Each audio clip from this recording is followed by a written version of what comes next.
आप देख रहे हैं दैनिक जागरण और मैं हूं आपके साथ अनुराधा तिवारी।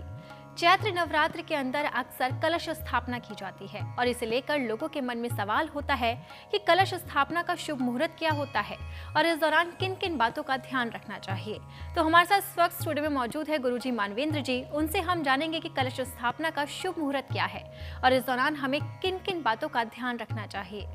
गुरुजी आपका बहुत बहुत स्वागत है। जी नमस्कार। जय माता दी। सभी भक्तों को ऊपर माँ की विशेष कृपा बनी रहे और हर संभव इच्छा की पूर्ति आपकी हो, ऐसी मंगल कामना मेरी रहेगी, हमारे चैनल की तरफ से आपके लिए रहेगी। और मैं अब आपको ये बताना चाहता हूँ, घट स्थापित करना, कलश स्थापित करना, एक तरीके से कलश के अंदर सभी देवी देवताओं से आह्वान करना कि हे प्रभु आप आ जाइए, आप विराज जाइए, मेरी इच्छाओं की पूर्ति है तो मुझे आशीर्वाद प्रदान करिए। मैं आपका पूजन करना चाहता हूं और पूजन तभी मान्य होगा जब आप उनको एक अच्छे से इनवाइट करके बुलाओगे इस लोक के ऊपर। और उसका तरीका होता है, प्रथम दृष्टांत में पहला चरण पूजा का घट स्थापित करना और फिर उसके ऊपर कलश स्थापित करना। अब क्या करना है आपको? बहुत अच्छा प्रश्न किया अभी अनुराधा जी ने। बहुत सारे लोग गलतियां कर देते हैं। आपको एक मिट्टी का घड़ा लेना है, बहुत ज़्यादा बड़ा मत लेना, छोटा ले लेना इतना। पहले तो मिट्टी बिछा लेना, शुद्ध मिट्टी हो, अच्छी मिट्टी हो, उसको बिछा लेना।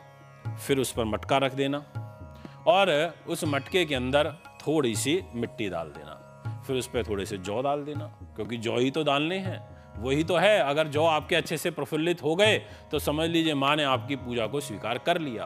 जौ डालने के बाद में फिर उसके ऊपर थोड़ा सा पानी डाल देना, फिर दोबारा थोड़ी मिट्टी डालना, फिर थोड़े से जौ डाल देना, फिर उसके ऊपर पानी का छिड़काव कर देना, फिर ऊपर थोड़ी मिट्टी डाल देना। यानी कि जौ मिट्टी ऐसे करके उसको थोड़ा थोड़ा करके ऊपर तक आपको लेकर के आना है, ताकि वो लेयर्स प्रॉपर तरीके से बन जाएं। और उसके बाद आपको उसके चारों तरफ एक कलावा बांधना है। जी हाँ, कलावा बांधने के बाद में फिर आपको क्या करना है, आम के पत्ते लेने हैं, आपको अशोक के पत्ते लेने हैं, आपको पान लेना है। पर आपको जो लगाना है, जो आपने जो घड़ा लिया है उसके चारों तरफ 5 आप अशोक के पत्ते लगा देना और उसमें कुछ आप आम के पत्ते भी लगा देना। वो लगाने के बाद में फिर आपको एक कलश लेना है, यानी कि आप कलश लोटे का जो होता है वो ले लें, या अगर आप मिट्टी का लेना चाहें तो वो आप ले सकते हैं। और उस कलश के अंदर आपको शुद्ध जल भरना है और उसमें थोड़ा सा गंगा जल भी डाल देना है। और अगर गंगा जल ज़्यादा हो तो पूरे गंगा जल से भर देना, अन्यथा उसमें थोड़ा सा गंगा जल मिक्स कर देना। 1 रुपये का सिक्का उसमें डाल देना, उसमें दो सुपारी भी डाल देना, वो भी आपके लिए अच्छा रहेगा। और उसके बाद उस पर भी एक कलावा आपको बांध देना है। और आपको फिर क्या करना है, एक ऐसे चारों तरफ ऐसे आम के पत्ते लगा करके या अशोक के पत्ते ऐसे लगा करके ऊपर नारियल रख देना। ये है मेन, नारियल लेना है आपको और नारियल के ऊपर भी ऐसे कलावा आपको बांधना है।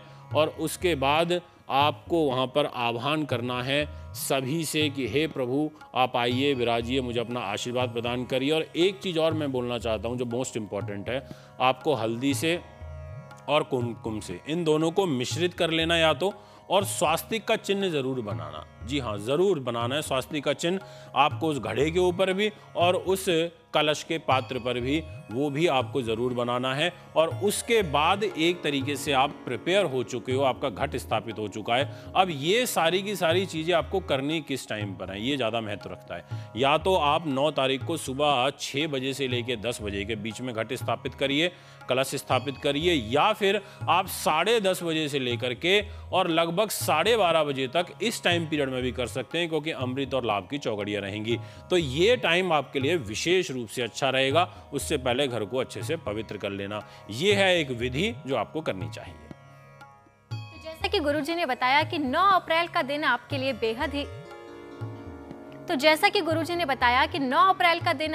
बेहद ही शुभ रहेगा। घट स्थापना करते समय आप कई बातों का ध्यान रखें। गुरुजी, जानकारी देने के लिए आपका बहुत बहुत शुक्रिया। नमस्कार, बहुत बहुत धन्यवाद। तो हमारे इस खास कार्यक्रम में फिलहाल इतना ही। उम्मीद करती हूँ आपको हमारा ये शो जरूर पसंद आया होगा। नमस्कार।